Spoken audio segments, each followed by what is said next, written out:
Avec nos journalistes, on va maintenant faire l'analyse des faits saillants de la semaine à Ottawa. Manon, Joël Denis et Althia qui sont avec nous. Bonjour à vous trois. Bonjour. Althia, je vais commencer avec vous. D'abord, évidemment, la crise des blocus ferroviaires. Il y a eu des développements cette semaine quand même. Lever les barricades du côté de l'Ontario. Les trains de marchandises qui ont recommencé à rouler. Évidemment, il y a cette rencontre à Smithers en Colombie-Britannique. Il y a beaucoup d'attentes relativement à cette réunion. Comment vous avez trouvé la gestion de la crise par le gouvernement Trudeau cette semaine? Bien, ça a été lent. Je pense qu'on s'attendait à plus. Le premier ministre est sorti vendredi dernier. Il a vraiment communiqué à la population entière, pas juste aux gens qui manifestaient. Mais après que les forces policières à travers les provinces sont sorties, c'est comme il y a eu comme pas vraiment de communication. Puis aujourd'hui, Mark Miller, Service autochtone, est sorti puis il a dit ça, maintenant qu'on a une rencontre avec la ministre Bennett, puis les homologues en Colombie-Britannique, puis les chefs au Wet'suwet'en, là, c'est là le début. Bien là, le début, bien ça fait 3 semaines, là, non? Qu'est-ce que vous voulez dire, le début? Je pense que ça a besoin d'être peut-être encadré un petit peu mieux. Bill Blair, service public, est sorti ce matin puis il nous a dit non, on ne pense pas que c'est des actes de terrorisme, mais là, on voit que les manifestations, ils se reproduisent. C'est comme des champignons, là. Ça sort partout, puis on dirait que le gouvernement ne peut plus contrôler vraiment la situation.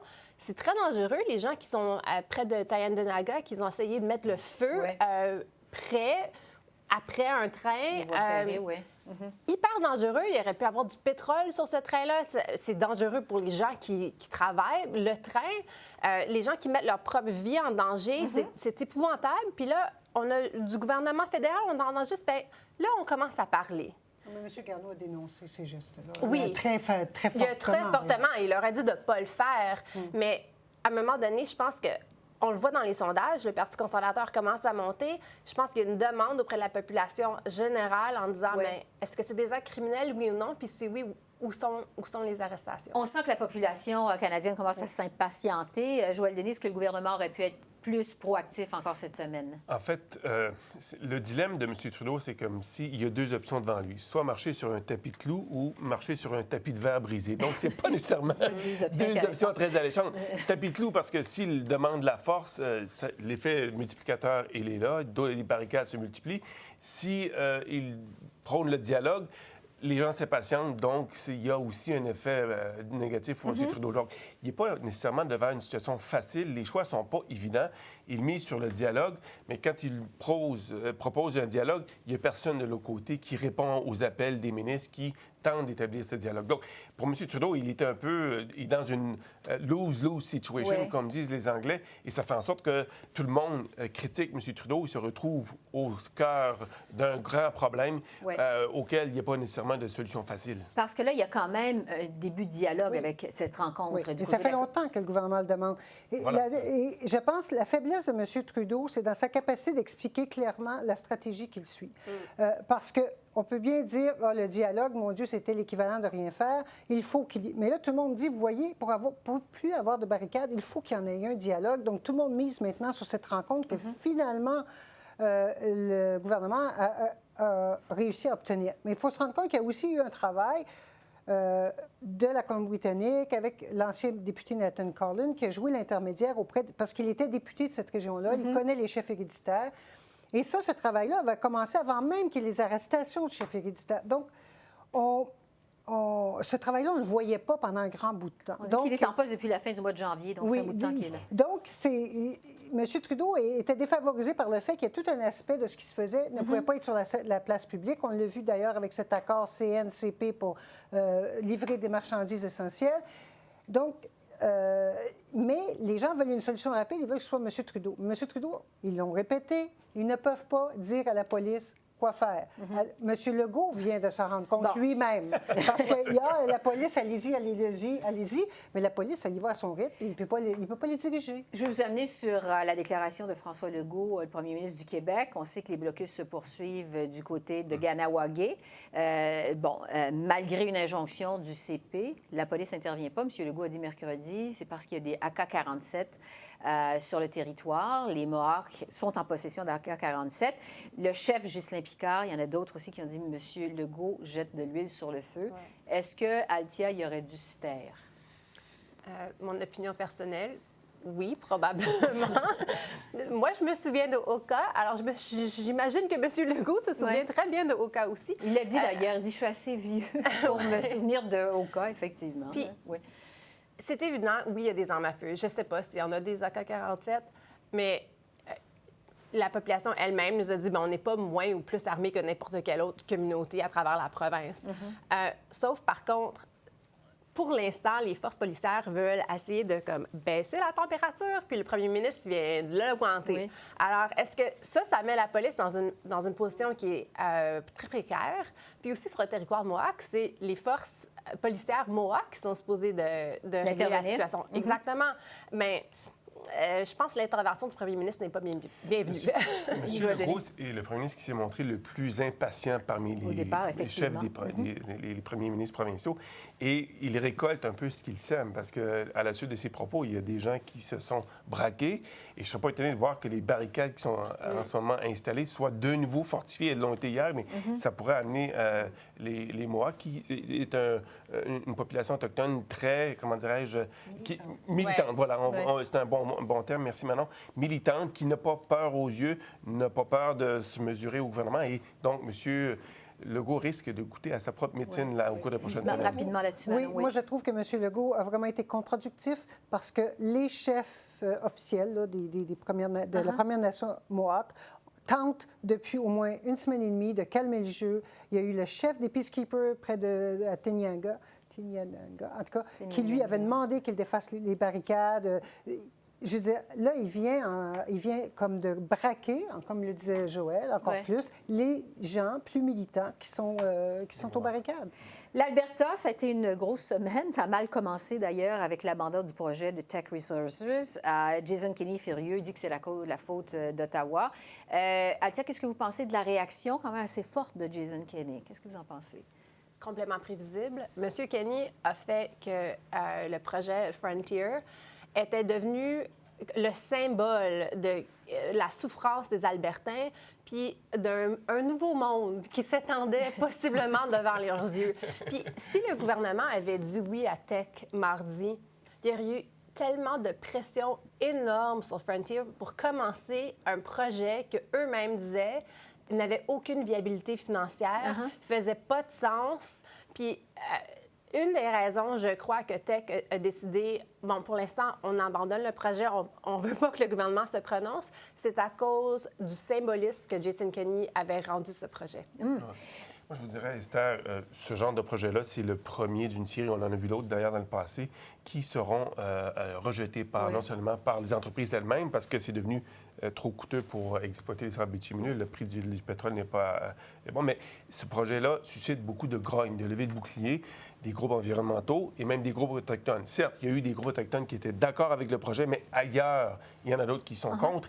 Et ça, à mon sens, ça veut dire une chose au Canada, les grands projets énergétiques, c'est fini. D'ailleurs, on a entrepris, on a vu M. Legault indiquer qu'on pourrait même faire une croix sur le projet GNL de gaz naturel au Québec, parce qu'il n'y a peut-être pas nécessairement l'acceptabilité sociale.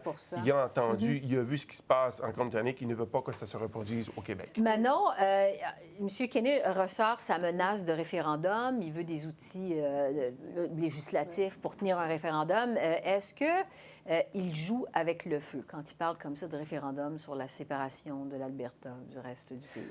Le même feu avec lequel il joue lorsqu'il monte au nu un projet qui, à son mérite même, de toute façon, ne devait pas aller de l'avant pour des raisons économiques, financières, investisseurs. Mais la liste est longue comme ça d'objections à Teck qui n'ont rien à voir même avec les Autochtones et l'opposition. Mais là, il joue aussi une corde de l'Alberta contre le reste du pays sur la question, entre autres, de la péréquation, alors que la péréquation n'a absolument rien à voir avec les déboires de l'Alberta actuellement. Et il déforme beaucoup les faits. En tout cas, il les met dans un contexte qui n'a pas rapport parce que ça alimente une grogne qui lui sert politiquement. C'est extrêmement dangereux alors que l'Alberta devrait se préparer à cette transition économique, entre autres sur le plan énergétique, parce que, justement, des grands investisseurs de ce monde ne veulent plus ou veulent de moins en moins investir dans les énergies fossiles. Diversifier davantage l'économie de l'Alberta. Donc, sur la course au leadership du Parti conservateur, parce qu'aujourd'hui, c'était la date limite pour la première étape de mise en candidature. On se retrouve avec une demi-douzaine de candidats. Althia, est-ce que, en fait, la question du départ de cette course, on s'achemine vers un couronnement de Peter MacKay? Pour l'instant, oui, encore. On verra si ça va changer. M. MacKay, quand même, n'a pas eu un début de course facile. Il y a eu plusieurs bousculades, surtout à travers les médias sociaux, son compte Twitter notamment. On me dit que pour l'instant, je pense qu'il va y avoir 7 candidats. Rudy Housney dit qu'il a rempli les candidatures, puis l'argent, puis attend le feu vert du parti.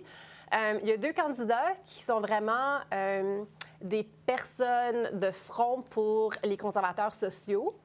Où ces gens-là, ils vont aller en 2e et 3e choix, ça peut déterminer encore qui va être le prochain chef du Parti conservateur. La même chose qui s'est passée en 2017, qui a rendu la victoire à Andrew Scheer et non à Maxime Bernier. Donc, ça garde un suspense quand même. Je vais vous parler, Joëlle Denis, de la situation de Gérard Deltel, que j'ai reçu en entrevue récemment, entrevue qui va être diffusée en fin de semaine à CEPAC, et sur lequel il s'est montré vraiment très ouvert sur sa déception, je dirais même son amertume à avoir dû se retirer de cette course au leadership parce qu'il a senti que son momentum avait été brisé par l'arrivée de Jean Charest, également la candidature potentielle de M. Poilievre. Et vraiment, je lui ai demandé à un moment donné comment vous avez réagi quand ils ont retiré leur candidature eux-mêmes. Et il y avait des silences qui en disaient long. Là. Il est très amer. Est-ce que, finalement, là, il n'y a pas de Québécois dans la course? Il ne se présentera pas. Est-ce qu'il aurait dû le faire pareil? Qu'est-ce que vous en pensez? Je crois que oui. M. Deltel aurait été un candidat de marque très apprécié dans l'Ouest canadien. Je sais qu'il a déjà prononcé des discours dans l'Ouest qui ont été très bien reçus. Des gens ont même accepté étaient prêts à lui verser de l'argent pour une éventuelle campagne. Et je pense qu'il aurait été le candidat de rêve pour le Parti conservateur. Pourquoi? Parce qu'il aurait pu recréer cette coalition qui a si bien servi les conservateurs de Brian Mulroney, par exemple, coalition entre les nationalistes bleus du Québec et les bleus de l'Ouest, les conservateurs de l'Ouest et les Tories de l'Ontario. Il aurait pu recréer cette coalition-là parce que, bon, il s'exprime aisément dans les 2 langues. Et défend aussi bien en français qu'en anglais les dossiers qui sont chers à l'Ouest. Donc ça, là-dessus, il y a un discours qui est cohérent. Et donc, je pense que c'est une perte pour le Parti conservateur de voir que M. Deltel n'est pas candidat. Oui, et comme il disait, c'était sa dernière chance, finalement, probablement dernière opportunité qu'il avait de le faire. Manon, le Parti conservateur misait sur cette course pour mousser le parti, refaire son leadership. Est-ce que c'est... occasion ratée? Bien là, pour l'instant, c'est pas très... ça nourrit pas, en tout cas, des débats. Puis ce renouvellement que beaucoup de gens demandaient. Vous regardez les sites web de M. MacKay et M. O'Toole, qui sont pourtant considérés comme les meneurs. Et il n'y a aucune politique d'exprimer. On va faire des textes dans les journaux, sur les réseaux sociaux, mais plusieurs des sites, en plus des candidats secondaires, je dirais, sont uniquement en anglais pour l'instant. Donc, on sent là, que le renouvellement, il y a de la difficulté à se faire. On a hâte de voir quelles seront les politiques et les idées que les gens mettront de l'avant quand même. Bon. Dernier sujet, le revirement du Bloc québécois dans la ratification de l'accord Canada-États-Unis-Mexique. Finalement, le Bloc s'est prononcé en faveur d'une ratification rapide parce qu'ils ont obtenu des garanties concernant les protections sur le marché, c'est-à-dire l'industrie de l'aluminium au Québec. Comment trouvez-vous, Althia, que le Bloc québécois, M. Blanchette, a géré le dossier? Je pense qu'il se voit comme le porte-parole de sa région, puis où le Bloc est très fort, c'est quand même une communauté qui aurait eu un impact. Alors, c'est complètement comprenable.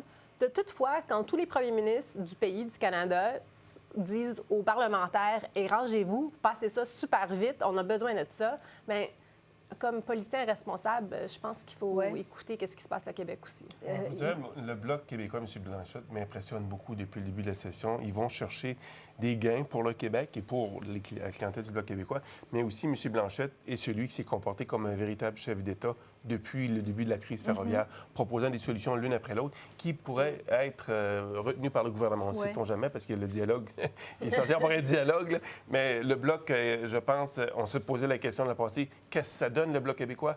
Mais là, on le voit, le résultat. Je pense qu'ils sont allés chercher des gains pour le Québec. Manon, est-ce que vous pensez que ça va accélérer la ratification de l'ALENA? Oui, parce que on devine que les conservateurs vont être en accord au bout du compte. Ouais. Ils ne peuvent pas être contre. Moi, ils ont essayé ce matin de faire avancer ça plus vite. Alors, vous voyez, je pense que oui, ça va aller plus vite. Le bloc était le nœud encore, parce qu'on peut faire beaucoup de... Pour aller vite, il faut qu'il y ait un accord sur la procédure. Il faut rappeler qu'il y a juste le Canada qui ne l'a pas encore ratifié, Voilà, parce que les deux autres pays n'ont Exact. Manon, Joël Denis, Altia, merci. Merci à vous.